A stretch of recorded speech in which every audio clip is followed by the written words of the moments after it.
Hey everyone, Chris Carter here on the Locked On Steelers podcast. We're going to take a lot of your questions on this upcoming show, including will Arthur Smith be more willing to allow Aaron Rodgers change plays than he was Russell Wilson? All that here on the Locked On Steelers podcast. Let's get into it.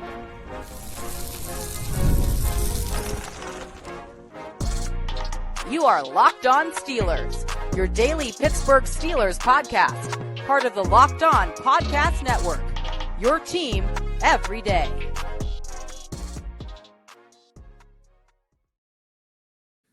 Hello and welcome to the Locked On Steelers podcast. I'm your host, Chris Carter, bringing you your daily dose of all things on the Pittsburgh Steelers. As always, you can find the show on your favorite podcasting apps and on YouTube. Like this video if you enjoy it. Subscribe to this channel to get all of your Monday through Friday episodes. We thank you for making us your first listen every day because we're your team every day. All right, Steelers fans, first of all, shout out to everyone. Happy Juneteenth out there. That's always a happy day. But let's take some questions here. And we're going to be talking a lot about the offense to start off, but we are going to switch back and forth a bit during the show because we have a lot of different questions that we've been piling up, and there's still a lot more to get throughout this summer. But we're going to get to several of them today. But Aaron Rodgers is still a big focal point for this team that people are trying to figure out, understand how things are going to work. And one of the things that I do think is an interesting question that we will have to see how it plays out is the relationship between him and Arthur Smith, not just in how Arthur Smith designs the offense around Aaron Rodgers, but in how much freedom Aaron Rodgers is given at the line of scrimmage. We know it was a big deal for Russell Wilson that Arthur Smith was basically like, I don't want you changing stuff at the line of scrimmage towards the end of the season, and that led to some differences. And of course, Russell Wilson isn't around anymore, and Aaron Rodgers is brought in. But of course, Aaron Rodgers is a four-time MVP. He's the guy who's known for his cerebral ability, and it seems like that would be an advantage you'd want. But let's get to the question here coming from Steve from Bakersfield, California. Hello, CC. This is Steeler Steve, again from Bakersfield, California. Love your show. I have a quick question.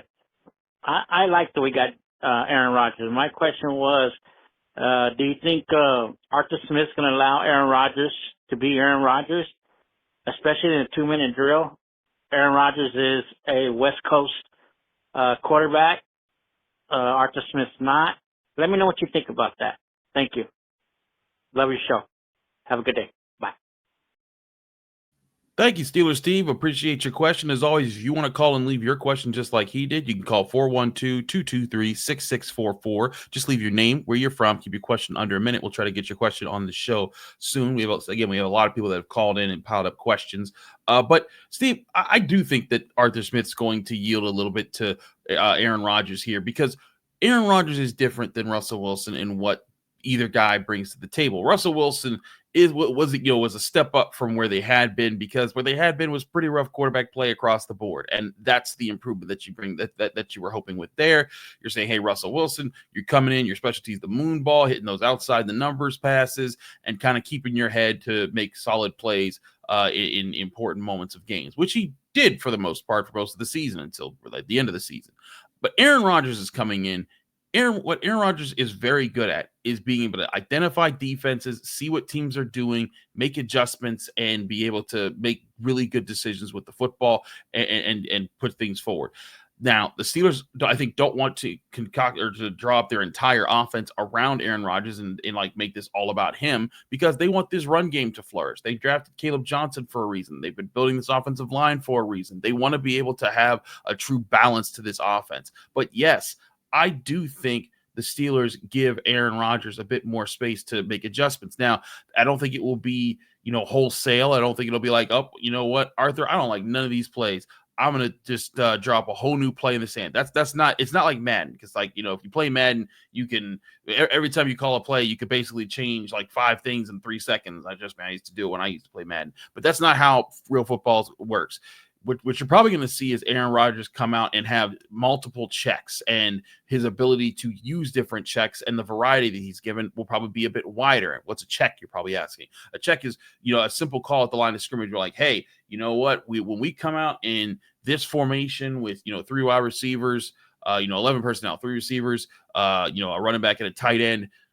If we come out in that and they come out and they're in the nickel with us, we're gonna check into this style of play, or check into this hot route, those types of things. So I think he'll have that, but especially in the 2-minute drill, I do think Aaron Rodgers is going to have full get to say, okay, you know what? We're going to trust you to just manage the situation because he's managed it so well for most of his career. And, if you're going to lean on anything from Aaron Rodgers, if his arm's still there, that's great. But the thing that you want to lean on is his cerebral ability as a quarterback. He's very good at reading defense. He's seen every defense in the NFL. And it's not to say he won't make mistakes and he won't make bad decisions, because every quarterback does. It's the nature of the game of football. But I think what you're going to see is him be able to take advantage of more natural things that are built into an offense, or take advantage of certain skill sets from different players. And that'll be the thing that can help get the Steelers extra yards here and there. I've talked about this with Mike DeFable before on this show.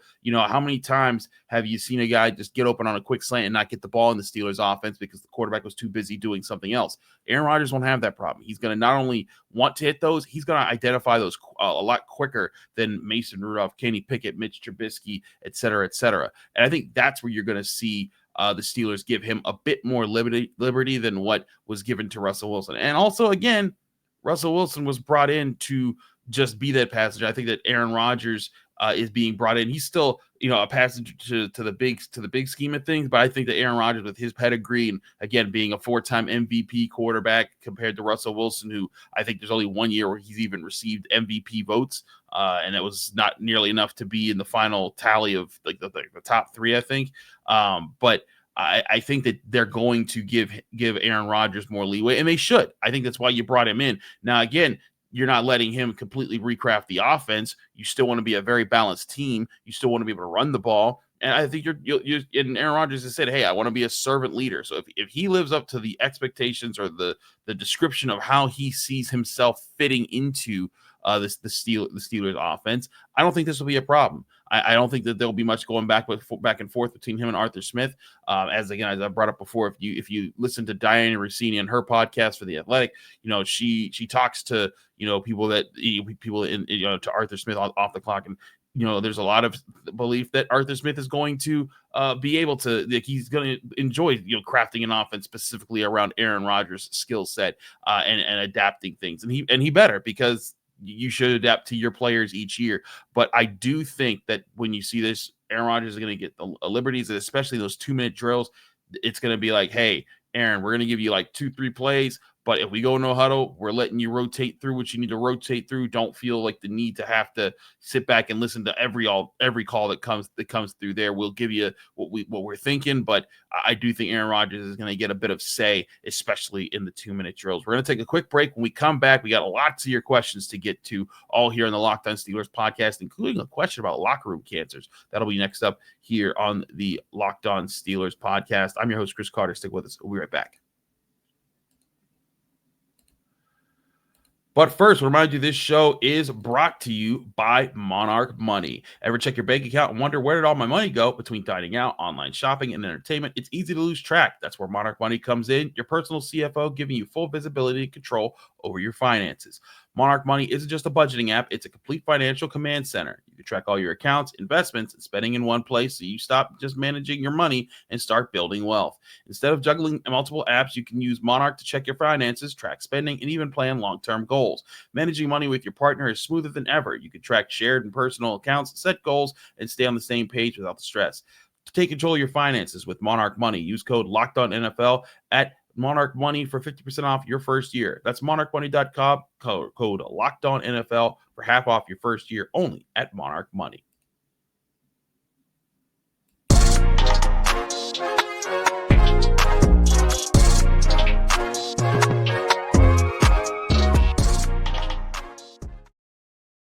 We're back here on the Locked On Steelers podcast. Chris Carter, your host here, as we continue to take more of your questions here in the Locked On Steelers podcast. As always, you can call in to the show at 412-223-6644. Leave your name, where you're from. Keep your question in a minute. We'll try to get your question on the show as soon as possible. Also, I'll address this before we move forward, because I'm sure this question is going to come up eventually. The Ravens did sign Jaire Alexander, so he comes off the block. As we said, we didn't expect that to be the move if the Steelers were going to make a move in free agency. I'm still not that sold on Jalen Ramsey as an idea either. I think that if you get a corner, it might be more a specialty slot corner, and that won't be as big of a move, which I don't think they trade for. And again, I think that they'd actually prioritize wide receiver too. And I'd also say, He might even prioritize also an additional offensive tackle to be the swing tackle between left and right behind Broderick Jones and Troy Fautanu. But Jair Alexander going to the Ravens, will he be really good there? We'll see. He's played 7 games in each of his last 2 seasons. He's had some good times in the NFL. Will he get them again? That'll only time will tell, and we'll see how he fits into that Ravens secondary.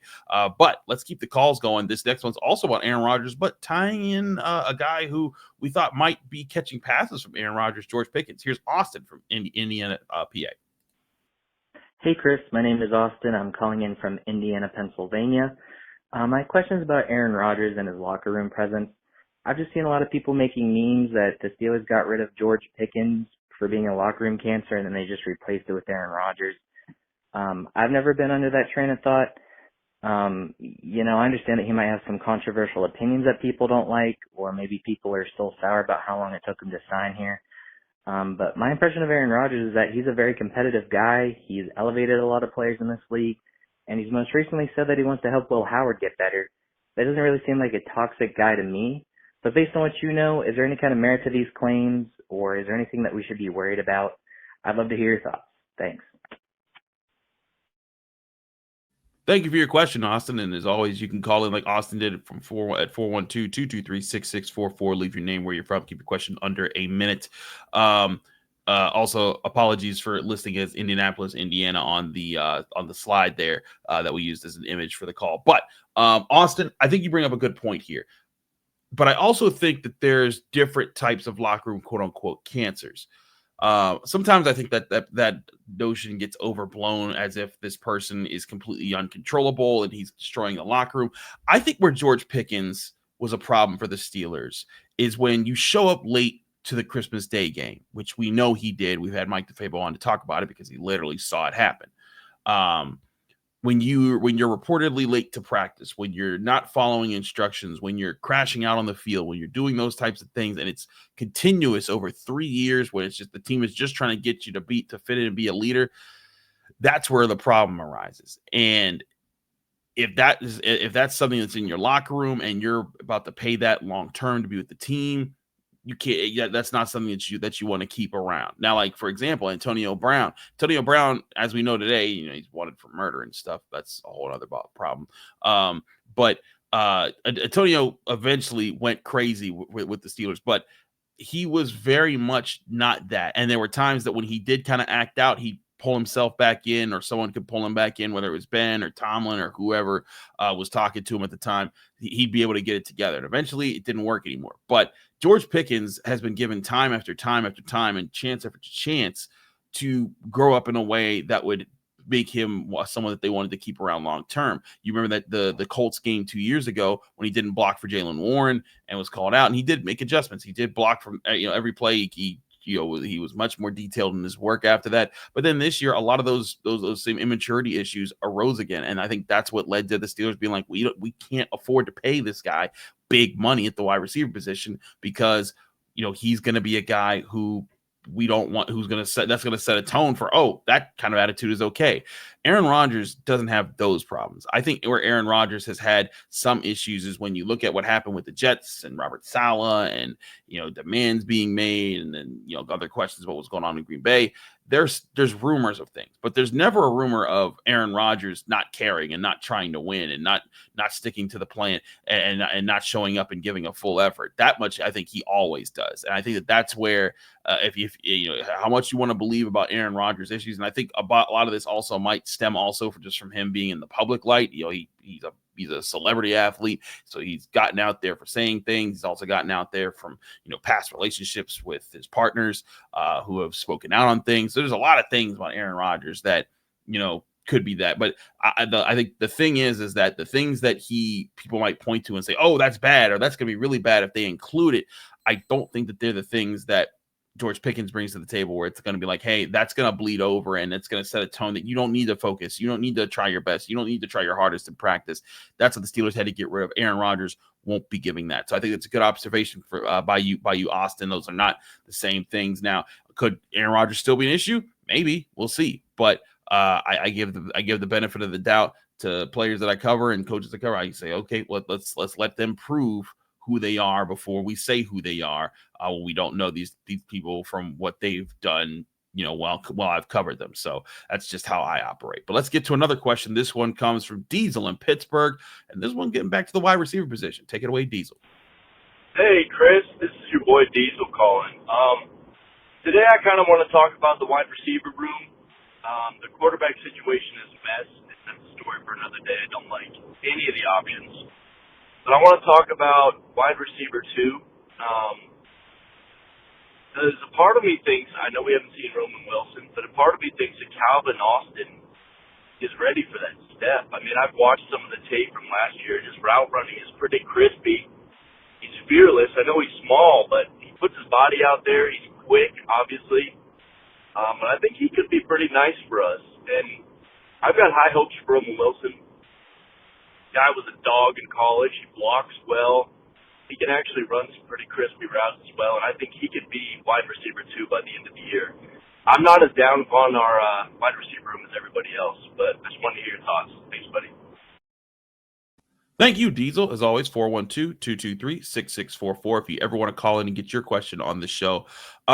Diesel, I'm not ready to anoint or predict that'll anoint either Roman Wilson or Calvin Austin to wide receiver 2 anytime soon. I really do think that they still got to prove it, but I do think that Calvin Austin could be that guy if he gets a lot of things right. I think that there's a few things that if you're Calvin Austin, you got to get better at getting off the line of scrimmage when people try to press you, and that's tough because of his size. I think he could get a little crispier in his route, like you were saying about Roman Wilson. But I think that he has a lot going for him. Like if he continues to stack how to get open against guys, and especially if Aaron Rodgers can unlock hitting short and intermediate passes over the middle in the ways that Russell Wilson and really other Steelers quarterbacks couldn't, that's going to open up a lot more of those horizontal routes. I can see a lot of drive passing concepts in the Steelers' future. And if you don't know what drive is, it's like when two guys are going the same direction, crossing the formation, but one's shallow, one's high. And the idea is that if you're catching linebackers in a zone coverage, they have to choose, where are we going to play low, we're going to play high, but forcing them to make a decision, then making a read off of that. But I think that both of those guys, you catch the ball on an in-breaking route going over the field and there's no one directly in front of you, both of those guys have the speed to be very dangerous. So I agree with you that there could be something there, but they've got to prove it. They've got to go out and actually show that they can be those guys. And that's just not happened yet. Now, Roman Wilson, could he be, if he's healthy and he's ready to go, I think that it'll be very interesting to see just who he is, because again, when you drafted him in the 3rd round, I was excited. I thought that Roman Wilson was, a good pick. I thought that I liked a lot of his tape at Michigan. I thought there were some good things that he did, and that if he brings that to the Steelers, he could be a weapon. I think Calvin Austin can be a weapon, but again, at wide receiver 2, you're looking for options of guys who are going to work out long term. You're looking at guys who are going to be able to get open on their own, and not just have to be schemed in, open in certain situations. And I think that both of these guys have a chance to get there, but will they get there? That's a question that's tough to say right now, and probably will be tough to say throughout training camp unless we see one ascend that quickly. And I think the Steelers are kind of in a position where if they want to make a wide receiver move, they're probably going to need to make it during that training camp period, because I have a hard time seeing them, unless it's like, coming up on the trade deadline and someone wants to move another wide receiver. But I really do think that this team, this wide receiver room, this situation, I think it would call for the Steelers, seeing what these guys have before passing up on them and just saying, oh yeah, we're just going to go get this guy. Unless, the Steelers are not getting Terry McLaurin. I keep reminding people that, and I will keep reminding people that. But if a Terry McLaurin-like player somehow came available and you were able to make moves work without compromising your quarterback draft plan next year, by all means, go and do that. Getting a proven guy that's going to be with you and be, a leading part of this room to pair with DK Metcalf, that would be awesome. But again, I don't think that that's the plan right away. I think the Steelers are going to wait and see what they have with these guys, and they'll see where that's going there. We got more questions to get to here on the Locked On Steelers podcast. I'm your host, Chris Carter. Stick with us. We'll be right back.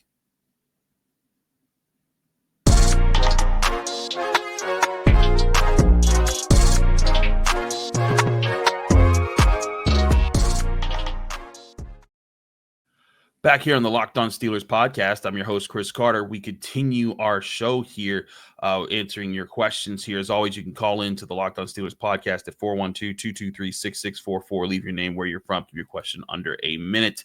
We're going to dive back into some questions here. Slip to the defensive side of the ball. This one on the linebackers. Take it away, Travis from Memphis, Tennessee. Hi, this is Travis. I'm from Memphis, Tennessee, and I'm a Pittsburgh Steelers fan.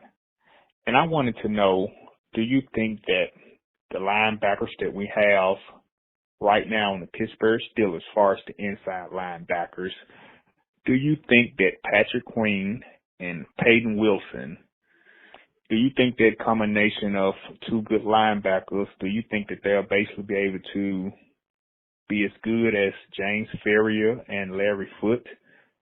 Or will they come close to like having a season like those two linebackers had at Pittsburgh at one time? Give me your insights on that. Thank you for the question. We appreciate you calling in, Travis. As always, 412-223-6644. Leave your name, where you're from. Keep your question under a minute. Okay, few things here about this. So let's first go back and let's go back and talk about James Farrior and Larry Foote.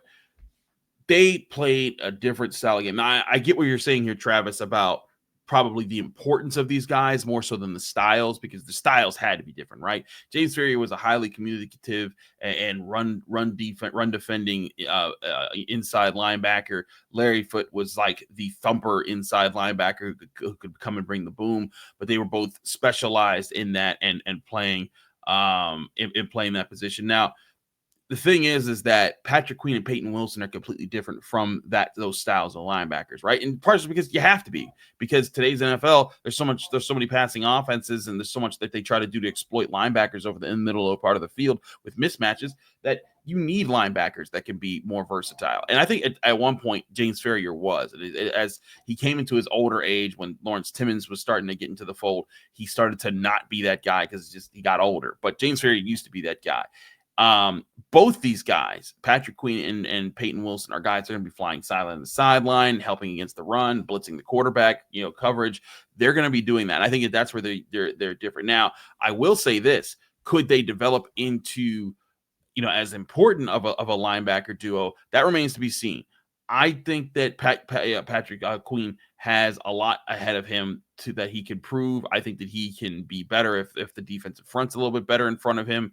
And that's why they've addressed that this offseason. I think Payton Wilson has a lot to offer. But I think that Steelers fans should not forget how good James Farrior was. James Farrior was a lock-it-down linebacker in the middle of the Steelers defense. He was very much a leader. He was a captain. He was a guy a lot of people got behind, played the defense so well, and he was a huge reason why that defense was so good, especially against the run for many years. That's something that I don't think you should ignore. And Larry Foote wasn't as good as that, but Larry Foote was that thumper that you could just say, "Hey, Larry, go get that dude. Go be physical with that guy." I still remember, like, when he caught an interception, I think it was the AFC Championship game, and he was just like, "Why do I get so nervous when I catch the ball?" Because that's not what he did. That's always a funny clip to me. He's like, "Why I get so nervous?" But Larry Foote, man. That's the thing. If Patrick Queen or Payton Wilson catch the ball, they're not getting nervous. They're like, "We've been here before," because that's what they do. And I think that's where they could be unique. And that's where, again, I think, and also with the trio of Cole Holcomb, and I do think that he deserves respect in this conversation as well, because I think that he's a good veteran. If he's healthy, the three of them could be a good rotation. But the three of them each could all be guys who cover the pass, stuff the run, and rush the quarterback. Malik Harrison, who they also added, I think he's more of the run stuffer, rush the quarterback guy, less in the coverage side of things. But I really do think that this could be the most versatile group of linebackers the Steelers have had in my memory of knowing the Steelers, as far as different guys that could do different things in the 3-4 defensive era. So could they be the Foote and Farrior? Time will tell. I'm not going to say that they're going to just get to that level, but I do think I see the potential in Patrick Queen being a good leader for this defense and being a good piece. And I also think I see a lot of playmaking potential out of Payton Wilson for the Steelers defense. And I see more potential for chemistry between them as well, because Patrick Queen, is not an old player. He's an experienced player, but he's in the prime of his career. Peyton Wilson's coming off his rookie season. I think that could be special. I think that could be a unique tandem there. So good question there, Travis. I won't say that they're going to get there just yet, but I will say that my eyes are on how they could work together to be an interesting pair, kind of like Farrior and Foote were, just different styles of linebackers. Last question here coming from Turk in Hastings, PA. Turk, take it away. Hi, Chris. This is Turk from Hastings, PA. I want to say something about Jack Sawyer. Jack Sawyer is a smart, headsy football player, and that was recognized by his defensive coach at Ohio State. Jim Knowles is an innovator, and he knew how to put Jack Sawyer in positions to make plays. The Steelers, on the other hand, I believe have lacked innovation for years. And nothing has been more evident than the past year when T.J. Watt has been blocked by 2 and 3 guys at a time. And this team can't figure out any other way to put a pass rush on to burn people for that being done. Innovation is something they need to come up with on that defensive side of the football. Thank you for taking my call. Thank you, Turk. Appreciate your call here. As always, 412-223-6644. Leave your name, where you're from. Keep your question under a minute. I think something that people need to understand about when you're talking about innovation, the Steelers have done the innovative thing with T.J. Watt. They moved him around. Remember when Sean McVay, just 2 years ago when they were playing him, came out and they said they knew where he said the first play of the second half when he saw T.J. Watt lining up in like an off-ball linebacker position. I think there was a clip where you could see him on the sideline, be like, "What is T.J. doing? Where is he? Where's he at? No. Oh, he got an interception. How did we fall for that?" Like, that's just T.J. Watt. They do move T.J. Watt around. Now, this past year, I think that teams had a beat on them, and I think the reason why the Steelers weren't as quote-unquote innovative with some of their rushing tactics was because they had so many things they were trying to fix against the run. And they were also facing so many really good running teams with really good offensive lines in back-to-back weeks. It's why we said, that wasn't going to be a gauntlet. The Eagles, the Ravens, the Chiefs, the Bengals, not so much, but then the Ravens again, 4 teams that were going to beat you up front if you weren't all together, and they weren't all together up front. It's why I said, like, hey, D tackle is going to be a priority in this draft class, and it certainly was. They got 2 of them and 1 of them in the first round. I think Derek Carman can help with that. But something to remember when we're talking about aggressive calls on defense, when you're thinking about like, dialing up more corner blitzes or, saying we're going to stunt here and twist there and do things like that. That only happens after you stuff the run. If you're calling stunts and twists and aggressive blitzes and it's 3rd and 2 and they call a draw and they catch you, that is how you get gashed in the run game even worse.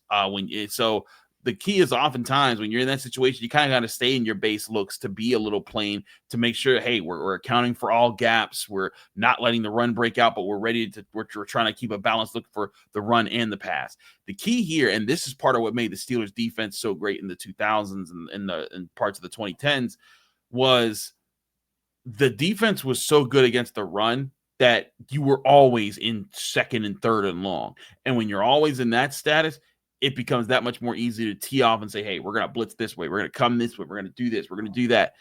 That's where the Steelers, I think, could be more aggressive, but that's why it's also imperative for this Steelers team to be better at stuffing the run, because if they are not, it is going to lead to them having to come out more base looks and do less of the switching around. But I do think there is a plan to do so. There'll be more on that later. But hey, we got a whole offseason to get to as far as how that's going to look. I've talked about the moving around of T.J. Watt and Alex Highsmith and how it's going to come. That'll be something that we keep an eye on in training camp when TJ Watt is expected to report. But we got plenty more questions to get to in upcoming episodes. We'll have another one tomorrow. I hope everyone enjoys their Juneteenth. Thanks again for tuning into the Locked On Steelers podcast. I'm your host, Chris Carter. Follow me on Twitter, Instagram, TikTok, Blue Sky. Same handle everywhere on all social medias at Carter Critiques. You can read my work in the Pittsburgh Post-Gazette, post-gazette.com. You can find me here on the Locked On Steelers podcast every day, Monday through Friday, breaking down your Pittsburgh Steelers. Back here tomorrow, here on the Locked On Steelers podcast.